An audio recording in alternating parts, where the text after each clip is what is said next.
Hallo und herzlich willkommen zurück zu einem neuen Fei Online Let's Play. Wir sind immer noch im Schneeschmelzkönigreich und machen da die Questreihe, in der wir herausfinden, was mit den Elfen passiert, die einschlafen und nicht mehr aufwachen. Als Arzt im Land des schmelzenden Schnees bin ich mir der Schwere meiner Verantwortung sehr bewusst und hoffe, die Fähigkeit zu besitzen, alle Krankheiten der Welt zu heilen. Angesichts des tückischen Dornröschen-Syndroms hoffe ich, bald ein Heilmittel zu finden, damit meine Mädchen, die noch schlafen, aufwachen können. Okay, stabile Situation, anspruchsberechtigt, hieß der Text da unten, den ich gerade angeklickt habe. Nachdem du nun beide Gegenstände gesammelt hast, die Besitzerin des Gemischtwarenladens benötigt, sucht sie so schnell wie möglich auf, um sie gegen den Süßtraumtrank einzutauschen. Ich muss meine Forschung zum Dornröschen-Syndrom fortsetzen, in der Hoffnung, einen Weg zu finden, alle so schnell wie möglich aufzuwecken. Okay, sammelt schnell beide Gegenstände ein und geht zum Gemischtwarenhändler, nachdem ihr sie gegen den Trank des süßen Traumes eingetauscht habt. Vergesst nicht, ihn Amber zu geben. Und ja, gibt es da eine Schaltfläche. Okay, das heißt, wir müssen erst hier hin. Die steht auch direkt daneben anscheinend. Servus. Ich schätze mal, es ist das oberste Icon. Unterschätzen Sie uns Kleinunternehmer nicht. Selbst der Verkauf von Lebensmitteln kann uns zu Millionären machen. Wie kann es sein, dass so wenig Medikamente verfügbar sind? Wie kann man so ein Unternehmen führen? Das ist die zweite Antwortmöglichkeit. Oh Gott. Wir sind ein kleines Unternehmen und auch ich habe meine Schwierigkeiten. Was du vielleicht noch nicht weißt, in der Anfangsphase benötigst du relativ wenig Tränke. Monsterbeutel reichen in der Regel völlig aus. Falls du mehr brauchst, kannst du bei mir welche kaufen. Ich bin ein Kleinunternehmer, daher sind sie günstig. Oh no, Moment, das ist was anderes. Das ist quasi, warum, okay. Okay, hä? Aber die anderen beiden hä? Das erste war Handel. Oh, das letzte, das tauschen sie in Süßtraumtrank ein. Oh, man. Okay, das war echt dämlich. My bad. Und jetzt zu Amber. No, nicht zu ihm. Wir müssen zu Amber. Amber! Okay. Und jetzt müsste hier irgendwo eine Schaltfläche sein. Perfekt. Hä? Haben wir das nicht schon gemacht? Da ist schon wieder dieser Alexan. Haben wir nicht... Wir haben ja schon was gegeben, ne? Das sah genauso aus. Deswegen. Es war auch Patience. Da bin mir eigentlich relativ sicher, dass wir das noch nicht gemacht haben, aber... Die Animation war das gleiche, das Gefühl war das gleiche. Sie ist immer noch nicht aufgewacht. Solange der Trank der süßen Träume angewendet wird, stabilisiert sich Ambers Zustand. Lass sie vorerst weiter schlafen, bis wir einen Weg finden, sie wieder aufzuwecken. Ach, das war das mit diesem Eistau, glaube ich, hieß das. Da ist noch etwas, das ich dir unbedingt sagen muss. Im Königreich Schneeschmelze geschehen in letzter Zeit seltsame Dinge. Neben den Mädchen, die am Dornröschen-Syndrom erkrankt sind, sind auch viele unserer Elfenjungen verschwunden. Vor einigen Tagen hatte der Dorfvorsteher in seiner Bekanntmachung, um Panik zu vermeiden, die seltsamen Ereignisse, die sich kürzlich im Schneeschmelzkönigreich zugetragen haben, nicht näher erläutert. Doch Neuigkeiten verbreiten sich bekanntlich schnell und nach erfuhr jeder von den Fällen des Schlafens und des Verschwindens. Panik brach im ganzen Schneeschmelzkönigreich aus. Ich habe gerade eine neue Bekanntmachung am großen Baum gesehen. Anscheinend will der Dorfvorsteher den Vorfall nicht länger verheimlichen und plant, das ganze Dorf zu mobilisieren, um die vermissten Jungen zu finden. Die ursprüngliche Ankündigung wurde daher in Liste der kürzlich vermissten Pokémon geändert. Warum gehst du dich selbst hin und siehst dir den großen Baum an? Ich schätze mal, das Wort, das sie hier verwendet haben, ist das gleiche Wort, was sie in China auch für Pokémon verwenden. Sonst kann ich mir nicht erklären, warum da Pokémon steht, weil ja die Jungen gemeint waren wahrscheinlich. Damn. So, wir sind am Baum angekommen. Du schaust auf den Aushangbaum und tatsächlich hängt dort eine neue Liste vermisster Elfen. Du liest sie von oben nach unten. Fingert, Balor, Hilisilit, Amon. Insgesamt 7 Elfennamen stehen auf dem Aushang.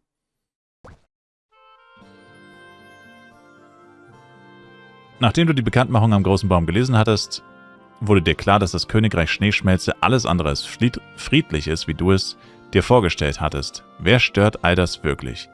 Die 7 Elfenjungen, deren Liste der vermissten Elfen am großen Baum aushängen, sind Opfer des Vorfalls geworden. Hoffentlich sind sie wohlauf. Wo zum Teufel ist eigentlich Luca? Gehen wir zunächst zurück zu Lioli und erzählen ihr alles, was passiert ist, nachdem ihr euch getrennt habt.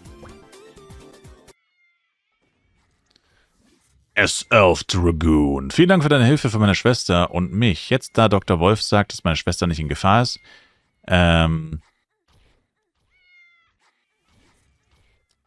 dass meine Schwester nicht in Gefahr ist, ihr Kind zu bekommen? Hold up, habe ich was verpasst? Aber erwähnen Sie doch in der Bekanntmachung, dass Amons Name auf der neuesten Liste der vermissten Bäume stand, richtig? Könnte er auch verschwunden sein? Na, wenn er auf der Liste steht, dann ist er wohl offensichtlich verschwunden. Amon ist seit Kindertagen der beste Freund meiner Schwester und kümmert sich immer gut um mich. Ich behandle ihn wie einen großen Bruder, aber wenn ich genau darüber nachdenke, ist er tatsächlich nicht zu mir gekommen, um nach meiner Schwester zu suchen, seit sie tief und fest schläft. Also ist er auch verschwunden. Obwohl ich meine Schwester noch nicht wecken kann, ist sie zum Glück nicht in Gefahr. Deshalb kann ich jetzt mit den Ermittlungen zu Eamons Verschwinden beginnen und ihn finden. Heißt jetzt Amon oder Eamon? Na gut, ist ja fast das Gleiche. Ich möchte Sie bitten, zu Eamons Haus zu gehen und dort Nachforschungen anzustellen. Klicken Sie auf die Suchschaltfläche in der Mitte des Bildschirms in der Hoffnung, Hinweise auf sein Verschwinden zu finden. Aber wo ist sein Haus? Ohne automatische Questhilfe kann ich das nicht finden. Wait, hold up.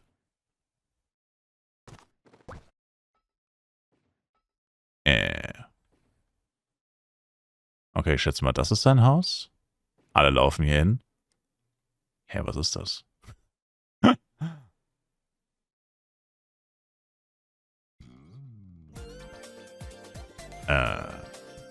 Aber das... Hä, was? Das hat, glaube ich, nichts mit der Quest zu tun. Was ist das? Man kann an Tatorten nach verdächtigen Hinweisen suchen. Aber wie solltest du nicht... Ach so, es sind mehrere Hinweise. Ah, okay. Also das ist Eamons Haus. Also ich muss sagen, ich finde diese Häuser echt cool. Ich weiß, das habe ich letztes Mal schon gesagt, aber ich finde die echt nice. Diese Holzhütten gefallen mir. Jetzt habe ich's. Was zum Teufel? Okay, von mir aus. Ist auf jeden Fall auch heute wieder gut was los hier. Einige Leute am Questen. Mich würde auch interessieren, was eigentlich Maximallevel ist, weil wir sind schon 23 und haben fast nichts gemacht gefühlt. Hast du die goldene Glocke bei Amons Haus gefunden? Ich habe sie dort noch nie gesehen. Darf ich sie mir bitte genauer ansehen? Ich spürte eine magische Kraft, die von dieser goldenen Glocke ausging, aber sie war schwach und undeutlich. Mit meinem derzeitigen Stand der magischen Kultivierung konnte ich noch nicht erkennen, was sie darstellte. Ich bin jedoch der Ansicht, dass diese goldene Glocke untrennbar mit Eamons Verschwinden verbunden sein muss. Sieht aus wie eine Makarone. Obwohl wir nicht wissen, ob die Glocke ihre Kraft entfesseln wird oder eine Gefahr darstellt, ist sie der einzige Anhaltspunkt, den wir jetzt haben. Daher haben wir keine andere Wahl, als es zu versuchen. Bitte halte den Atem an und geht zu der offenen Fläche dort drüben. Schüttle diese magische Glocke. Okay, dann wieder auf den Bildschirm tippen. Wir sollen sie schütteln. Wir sind wieder da, wo wir gerade waren.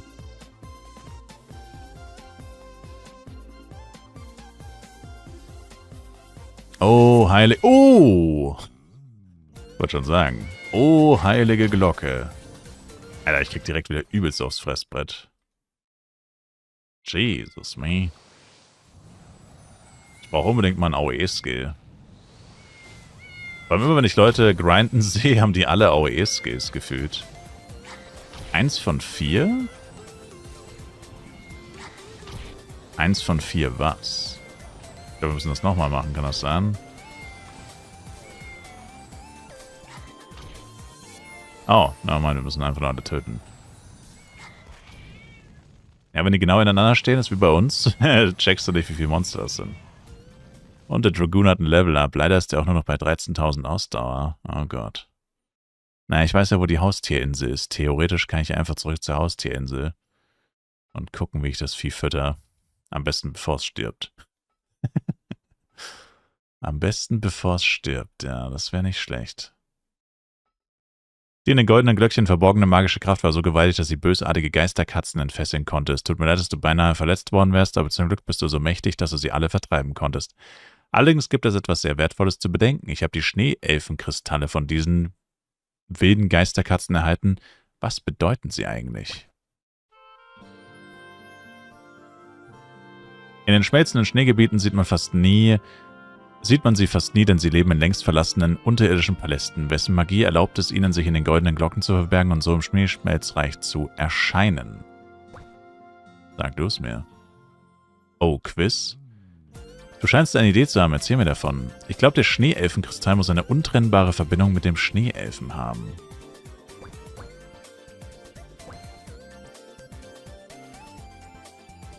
Schneeelfen. Schneeelfen existieren nur in Legenden. Obwohl es Gerüchte gibt, dass sie im Land des schmelzenden Schnees erscheint, hat sie noch nie eine Elfe gesehen. Diese wilden Geisterkatzen besitzen Schneefeenkristalle und leben in unterirdischen Palästen. Das sage ich. Du meinst, es ist möglich, dass sich die Schneeelfe auch im unterirdischen Palast versteckt hielt und dass sie die Magie benutzte, um die wilde Geisterkatze in einer goldenen Glocke zu verbergen und sie ins Schneeschmelzkönigreich zu schicken? Genau, die Schneeelfen besitzen diese Macht definitiv.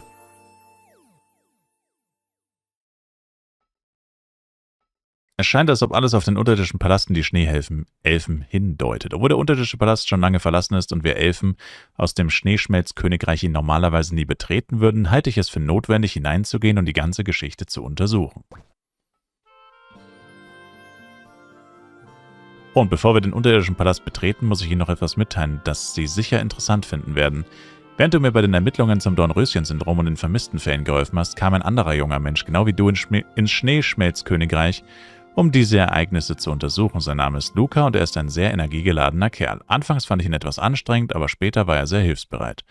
Er sagte, er würde mir auf jeden Fall helfen, meine Schwester aufzuwecken, und er sprach immer mit einem fröhlichen Lachen mit mir, und manchmal ließ ich mich sogar von seiner guten Laune anstecken und wurde auch fröhlich. Als du das hörtest, lachtest du herzlich und erzähltest Rory, dass Luca dein Freund sei und ihr euch verabredet hättet, gemeinsam ins Schneeschmelzkönigreich zu reisen. Diese Nachricht überraschte und erfreute Rory. Du beschließt sofort, Luca aufzusuchen, um eure jeweiligen Erfahrungen beim Betreten des Schneeschmelzkönigreichs zu besprechen und dann gemeinsam einen Weg zu finden, diese seltsamen Ereignisse aufzuklären. Na, da ist Luca ja endlich. Endlich Luca am Start.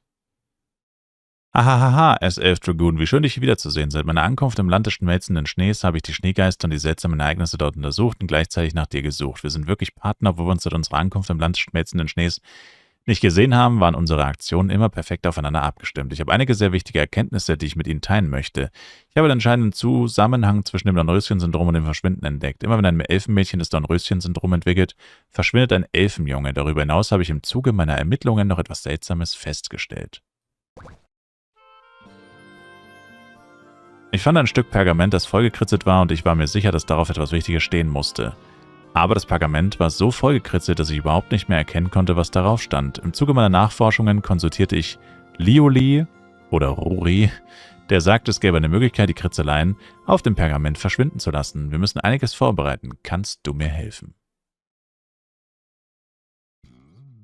Bitte hilf mir, Schmetterlingsflügel von diesen Feenschmetterlingen zu bekommen. PS, du kannst das Quest-Item erhalten, indem du den Feenschmetterling tötest. Oh. Ah, es hat trotzdem funktioniert, nice. Jo. Okay. Naja, da hat letztes Mal fett einer gegrindet hier bei den Viechern. Okay, das sind quasi unsere Pets in Flav Universe aktuell. Unsere Crit-Rate-Pets sind hier einfach Monster, die wir töten müssen. Also so ähnlich wie die bei dem Eiskristall in dem Eissee. Nur um die hier eine andere Farbe, die es bei uns gar nicht gibt. Tatsächlich. By the way, müsste ich eigentlich mal wieder meinen Pet statten, oder? Ja, der hat 9 Stat-Punkte. Jo. Weil ich mich halt frage, was das bringt, weil ein paar von den Stats waren irgendwie Ausdauer und so weiter, aber der stirbt doch eh nicht, oder? Ich glaube, Ausdauer, Vitalität waren 2 Stats, können wir uns nochmal anschauen irgendwann, aber verstehe nicht ganz wieso, weil ich kann mir jetzt nicht vorstellen, dass der sterben kann. Also sterben in dem Sinne, dass er halt von einem Monster angegriffen wird, weil offensichtlich wird er ja nicht angegriffen, sondern ich werde angegriffen, also weiß ich jetzt nicht ganz genau. Und ich bin auch schon gestorben, ne, und da ist ihm auch nichts passiert, also keine Ahnung. Also wenn ich sterbe, scheint ihm das auf jeden Fall nichts auszumachen. Zum Glück. Wow, Luca stand direkt neben den Viechern, damn. Die Methode, die mir Lioli beigebracht hat, bestand darin, eine Tauffeder herzustellen. Sie sagte, dass man mit der Magie der Tauffeder die Kritzeleien auf dem Pergament auslöschen und so den Inhalt des Pergaments lesbar machen könnte. Die Schmetterlingsflügel, die ich sie vorhin die ich dich vorhin zum Sammeln gebeten habe, sind eines der wichtigsten Materialien zur Herstellung des Bright Dew Coloring Pen. Also das Tau, whatever. Okay, Level 24, nice. Für die Herstellung der Taustifte benötigt man ein weiteres Material namens Riesentau, dessen Beschaffung ziemlich gefährlich ist, aber ich glaube, das wird für dich kein Problem sein. Du hast dir meine Anerkennung verdient. Jetzt erst? Der Riesentau wird vom Schneeschmelzriesen bewacht. Du musst ihn besiegen, um den Riesentau zu erhalten. Der Schneeschmelzriese ist mächtig und wild, also sei vorsichtig. Okay, wir sind hier. Und da kommen auch schon andere Leute angeflogen. Wow! Alter! Hat der mir eine Schelle gegeben. Oh boy. Helft mir!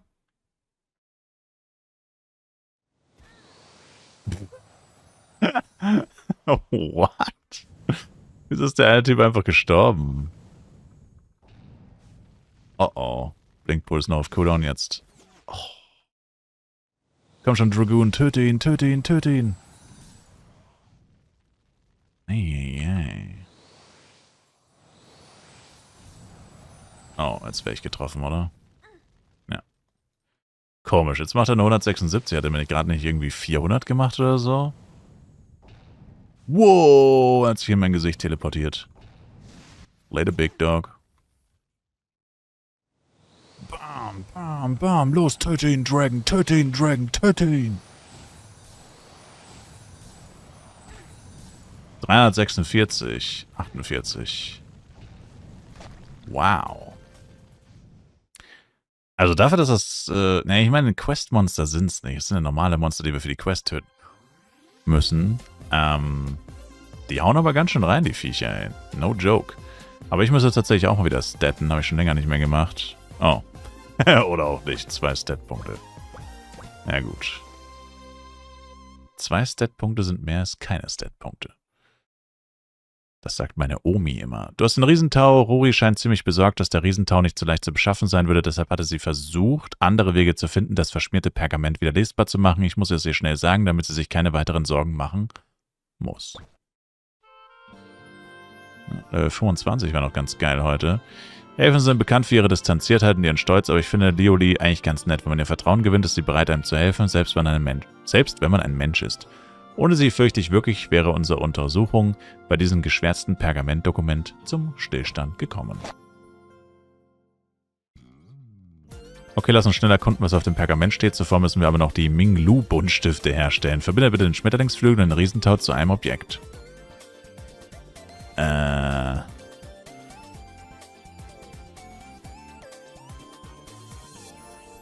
Yeah. Crafting. Das ist eine Mysterious Pill. Okay, habe ich gemacht. Male anschließend mit dem Stift über das verschmierte Pergament. Das ist eigentlich auch cool, so Quest-Items miteinander kombinieren und dann tatsächlich auch effektiv zu benutzen. Okay, und dann... jetzt muss ich wieder mit ihm reden. Sir, wieso redest du nicht mit mir? Wie Leolie schon sagte, verschwanden alle unordentlichen Kritzeleien auf dem Pergament, nachdem Minglu mit seinem Farbstift Tinte aufgetragen hatte. Schau mal, was steht denn da auf diesem Pergament? Auf diesem Pergament ist eine seltsame Koordinate eingraviert. Wer weiß, welches Geheimnis dieser Ort birgt. Selbstverständlich werde ich das auf jeden Fall überprüfen lassen. Seit ich im Land des schmelzenden Schnees angekommen bin und eine Reihe seltsamer Ereignisse erlebt habe, habe ich das Gefühl, dass diese alle irgendwie mit dem Schneegeist zusammenhängen, nach dem wir suchen. Ich hoffe, meine Vermutung ist richtig.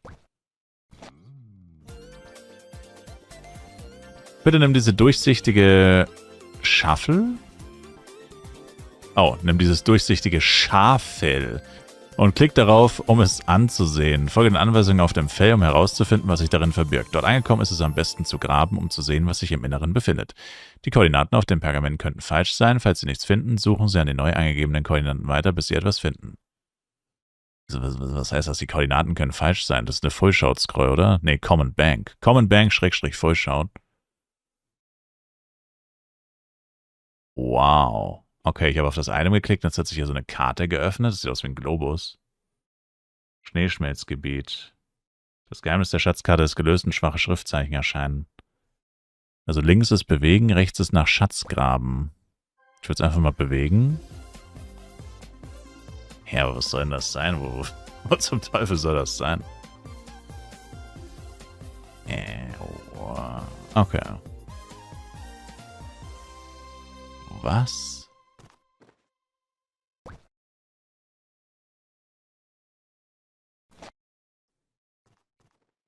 Ich habe irgendwas mal 1 erhalten. Aber nicht das, was ich brauche. Hier steht immer noch 0 von 1.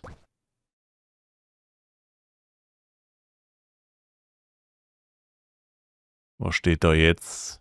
Oh Gott, so schnell bin ich nicht. Nee. Okay.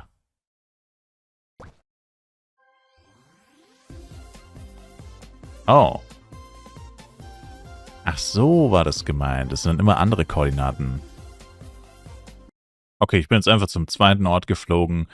Hab das gleiche nochmal gemacht und hab das Item instant gefunden. Also, passt. Und was hast du gefunden? Hast du etwas entdeckt, indem du den Anweisungen auf dem Pergament gefolgt bist? Was ist das? Eine Pokémon-Schatzsuchmaschine. Wozu dient sie? Das muss echt das Wort für Pokémon sein, komischerweise. Interessant. Lukas begann an der Pokémon-Schatzmaschine herumzuformen, die du gerade ausgegraben hattest, und murmelte vor sich hin, wie benutze ich die, während er versuchte herauszufinden, wie er sie aktivieren konnte. Nach seinen anhaltenden Bemühungen hört man endlich ein Klicken, das man für das Aktivierungsgeräusch hält. Doch dann, zu eurer und Lukas Überraschung, erscheint plötzlich ein Elf vor euch.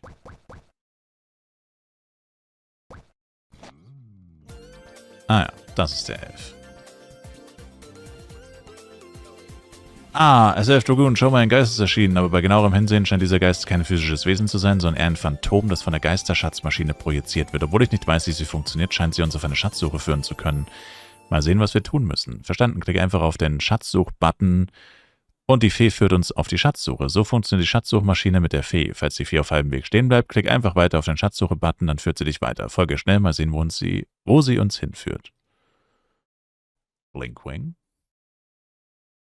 Alter, goldenes Blinkwing sieht ja hammergeil aus. Gab's schon mal ein goldenes Blinkwing?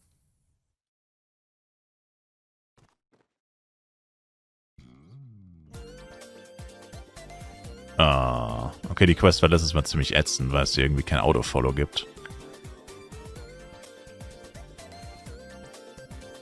Ist das echt stehen geblieben, Bro? Bro.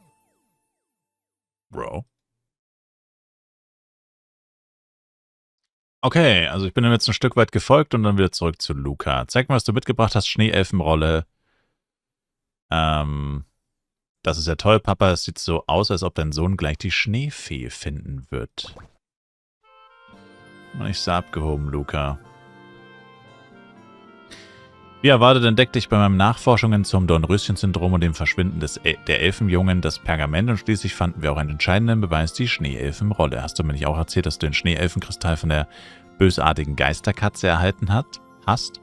All das deutet darauf hin, dass der Schneeelf in einem direkten Zusammenhang mit den jüngsten Ereignissen im Schneeschmelzkönigreich steht. Das ist ja toll. Ich habe das Gefühl, ich komme der Verwandlung in einen Schneeelfen immer näher. Und wenn Lioli das gesagt hat, dann ist das, was falls die wilden Geisterkatzen, die du verbannt hast, im unterirdischen Palast des schmelzenden Schneereichs leben, höchstwahrscheinlich auch der Ort, in dem sich der Schneeelf versteckt. Ich habe gehört, dass der unterirdische Palast schon lange verlassen ist. Unterirdischer Palast klingt, by the way, nach einem richtig geilen Dungeon. Ja, Lioli hat es mir auch erzählt. Sie sagte, der unterirdische Palast sei lange Zeit verlassen. Dort hätten sich nach und nach viele böse Wesen angesammelt und ihn zu einem Treffpunkt für Dämonen gemacht. Bei meinen vorherigen Nachforschungen habe ich auch andere Schneeelfen aus dem Königreich schmelzender Schnee darüber sprechen hören, dass die legendären Schneeelfen in dem unterirdischen Palast leben. Alles schien perfekt zusammenzupassen und wir mussten nur noch zum unterirdischen Palast gehen, um zu bestätigen, dass unsere Hypothese richtig war. Na gut, lass uns den unterirdischen Palast erkunden. Wenn die Dinge wirklich so sind, wie wir denken, dann scheint die Schneeelfe, obwohl sie eine Hochelfe ist, nicht so gütig zu sein, wie die Legenden sie beschreiben. Wie sonst hätte sie die Elfenjungen und Mädchen entweder verschwinden oder in einen tiefen Schlaf fallen lassen. Wenn ich ihr begegne, wird sie mich dann wirklich segnen und mich zum stärksten Krieger in Rika machen. Rika ist quasi Madrigal. Darüber nachzudenken hat jetzt keinen Sinn mehr. Mein Vater hat mir gesagt, dass man die Fakten selbst überprüfen muss, unabhängig davon, ob die Schneefee mich segnen und zum stärksten Krieger Rikas machen wird, muss ich sie jetzt erstmal finden. Ob es gelingt oder nicht, werde ich entscheiden, nachdem ich die Schneefee getroffen habe. Okay, Leolie ist unsere Freundin. Ich denke, wir sollten ihr erzählen, was wir gerade entdeckt haben und was unsere Pläne sind. Sonst wird sie bestimmt sauer sein, wenn wir ohne uns zu verabschieden direkt zum unterirdischen Palast gehen. Ja, die Übersetzung ist echt anstrengend in Bezug auf sowas wie Schneeelfen, Schneefeen, weil aus irgendeinem Grund haut der Übersetzer das immer durcheinander, glaube ich. Weil ich glaube nicht, dass sie die ganze Zeit die Wörter durcheinander bringen. Und dadurch ist es schon schwierig, also ich meine, man weiß, was gemeint ist, aber es ist schon anstrengend, wenn sie 5-mal Schneeelfen sagen und es sind immer, oder Schneefeen und es sind immer andere gemeint. Ist es schon ein bisschen anstrengend. Aber ich meine, gut. Ohne den Übersetzer könnte ich hier kein einziges Wort verstehen, also es ist immer noch 1000-mal besser als ohne, offensichtlich. Du und Luca seid wirklich mutig und nachdem ich gehört habe, was Luca gesagt hat, bewundere ich ihn sehr. Ich wünschte, ich könnte so sein wie er, so leidenschaftlich und energiegeladen, immer vorwärtsstrebend. Ich mag Lukas Persönlichkeit. Warum schaust du mich so an? Ich habe doch nur gesagt, dass ich Lukas Persönlichkeit mag. Ich meine, nichts anderes. Oh, sie liebt ihn. Verdammt, ich lieb dich, Luca. Obwohl du dich entschieden hast, zum unterirdischen Palast zu gehen, mache ich mir große Sorgen um dich. Der unterirdische Palast ist seit langem von allerlei Bestien und Dämonen heimgesucht. Selbst meine eigenen Elfen aus dem Schneeschmelzreich wagen sich nur selten dorthin. Obwohl der Legende nach Schneefeen im Inneren wohnen, kann niemand mit Sicherheit sagen, was die Wahrheit ist. Ich fürchte, sie könnten in Gefahr geraten. Also Luca und ich. Da sie jedoch unerschütterlich entschlossen sind, kann ich ihnen nur nach besten Kräften helfen. Bevor wir den unterirdischen Palast betreten, sammel bitte 2 Gegenstände, Eisfeder und Feuerfeder, und ihr erhaltet sie, indem ihr Eisvogel und den Feuervogel im Königreich des schmelzenden Schnees besiegt. Warum ich sie gebeten habe, diese beiden Gegenstände abzuholen, werde ich ihnen sagen, wenn sie zurück sind. Okay, ich hatte jetzt eigentlich gehofft, dass wir das so weit kommen, dass wir nur noch nächstes Mal in den Dungeon müssen, aber da die uns jetzt nochmal losschickt und dann erst sagt, wofür wir das brauchen, könnte sich das noch eine Weile hinziehen, und Level 25 haben wir tatsächlich leider auch nicht ganz geschafft. Aber ja, dann würde ich an dieser Stelle sagen, mach mal Feierabend. Was man auf jeden Fall immer deutlicher sieht, also es gibt 2 Arten von Menschen. Es gibt Menschen, und das sind die meisten Flive-Spieler wahrscheinlich, die sind froh, dass Flive bei uns nicht so ist, dass du von Quest zu Quest gehst und dass sich so eine Quest eigentlich durchs ganze Spiel leitet. Ich persönlich bin so, ich schätze die Möglichkeit, beides zu haben. Also klar haben wir die Reonan-Quest zum Beispiel, aber es ist eigentlich die einzige Quest, die wirklich so lange ist, dass du sagen kannst, sie zieht sich durchs ganze Game. Es ist literarisch die einzige Quest. Alle anderen Quests sind viel kürzer und überhaupt nicht vergleichbar mit dem, was wir gerade machen. Wir sind gerade bei Quest 80 oder so, wenn nicht mehr. Also bisher ist es wirklich fast eine durchgehende Questreihe. Und wenn sich das so weiterentwickelt, wird die 5000 Quests haben oder noch mehr. Und selbst wenn eine neue startet, dann ist es immer eine in sich geschlossene Geschichte, die auch ziemlich ausführlich, ziemlich lang ist und sich immer durch ein gesamtes Gebiet hangelt. Und ich finde das halt nice, weil ich glaube nicht, dass man das machen muss. Aber ich meine, ich habe halt keine anderen Anhaltspunkte, weil ich kenne ja auch niemanden, der mir sagen kann, ja, was man noch machen könnte. Und abgesehen davon brauche ich ja Level-Ups, ich brauche Geld und so weiter, ich brauche Einführung, wie man upgrade und so weiter. Ich meine, wir haben schon 1 Million, oder? Das müsste 1.115.000, nee. Das ist echt anstrengend. 1.105.417, ja genau, dieses Komma ist so random. Also ich denke auch, das Geld, was man hier bekommt, ist nicht so schlecht. Items zum Upgraden haben wir auch schon welche geschenkt bekommen und so weiter. Equipment kriegt man, also es scheint schon so, und so viele Leute machen die Quest. Die meisten Leute, denen du begegnest, questen, was auch ja einfach ein Zeichen dafür ist, dass das richtig ist, was wir machen. Aber ich kann auch verstehen, wenn Leute sagen, oh, ist ja voll langweilig, die ganze Zeit nur questen, wann macht man endlich mal Dungeons und so. Auf der anderen Seite, bei uns ist es halt so, naja gut, du questest nicht, aber dafür levelst du halt einfach die ganze Zeit. Du machst nichts anderes als zu leveln. Also ich finde, beide Extreme sind schlecht. Ich finde es gut, wenn es eine Mischung ist, beziehungsweise am besten ist halt einfach, wenn man sich frei aussuchen kann und jeder selber entscheiden kann, wie er spielt. Und so ist es ja bei uns eigentlich so ein bisschen, ich meine, gut, diese Möglichkeit, wirklich viel zu questen, die hat man bei uns eher nicht. Hier hat man sie, glaube ich, schon. Also hier kannst du wahrscheinlich das ganze Spiel, oder zumindest macht es bisher den Eindruck, als könntest du das gesamte Spiel im Endeffekt durch Quests erkunden. Und ich denke mal, da wir jetzt auch wirklich mit echt wenig Spielzeit im Verhältnis auf Level 24 gekommen sind. Ich weiß nicht, was Maximallevel ist, aber ich glaube nicht, dass es so ultra hoch ist. Also ich glaube nicht, dass es wie bei uns 190 oder so ist, sondern ich glaube, dass es niedriger ist. Ähm, Unabhängig davon, was es ist. Ähm, Finde ich das bisher ganz nice. Aber wie gesagt, es ist halt Geschmackssache. Manche finden das total langweilig, total ätzend. Aber früher oder später werden wir schon hier noch voll auf unsere Kosten kommen, denke ich. Und ich bin gespannt, wann es soweit ist. Danke euch auf jeden Fall fürs Zuschauen. Ich würde mich sehr über ein Like, Kommentar, noch ein Abo von euch freuen. Und dann sehen wir uns einfach im nächsten Fei Online-Video wieder. Oder schaut auch gerne im Livestream vorbei. Ich bin jeden Tag live auf Twitch. Links dazu in der Videobeschreibung. Haut rein, macht's gut und ciao, ciao.